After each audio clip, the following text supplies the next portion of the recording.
नमस्कार. मी स्वाती मुकुंदिले. मुकुंदराज प्रोडक्शन तर्फे सर्वांचं हार्दिक स्वागत करते.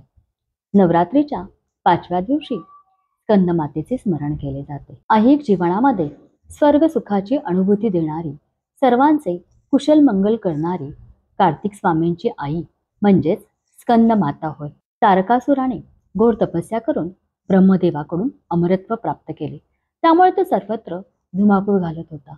अशा ह्या तारकासुराचा वध हा शिवपुत्राकडून होणार हे निश्चितच होते. पण इकडे सतीदेवीच्या निधनानंतर शिव सैरभैर होऊन ध्यानस्थ झाले होते आणि पूर्णपणे ध्यानात बुडून गेले होते. त्यामुळे पुन्हा शिवविवाह होणं शक्यच नव्हते आणि शिवपुत्र तर मग लांबचीच गोष्ट होती.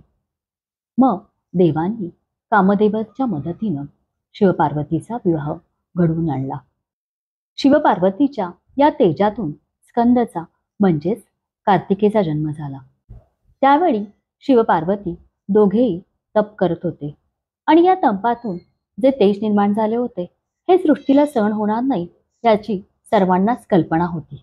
त्यावेळी शिवपार्वती दोघेही उग्र तप करत होते आणि त्यांचे हे तेज त्रैलोक्याला सहन होणार नाही याची देवांना खात्री होती आणि म्हणून हे बीज पार्वतीच्या गर्भात जाण्याआधीच देवांनी हे बीज पृथ्वीकडे सोपवले.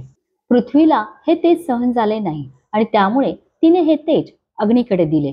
अग्नीने हे बीज गंगा मातेकडे सुपूर्त केले आणि ऋषीपत्नी कार्तिकी यांनी त्यांचे संगोपन केले आणि म्हणूनच या कार्तिकेने वयाच्या 6व्या वर्षी देवसेनेचे नेतृत्व करून तारकासुराचा वध केला. या दिव्यपुत्राची माता म्हणजेच स्कंदमाता ही शरीरातील विशुद्धी चक्रावर राज्य करते. स्वरचक्रामध्ये स्थित असणाऱ्या या चक्राला कंठचक्र असेही म्हणतात.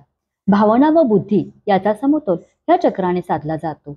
विचाराची अभिव्यक्ती या चक्रानच होते. सिंहासनावर आरूढ असणारी अशी चारभुजा स्कंदमाता होय. एका हातात कमळ, तिसरा हात हा आशीर्वादाचा आणि 4थ्या हातामध्ये तिचे बाळ म्हणजेच स्कंद. अशी ही पद्मासनी माहेश्वरी गौरी स्कंदमाता पार्वती हिला मी वंदन करते.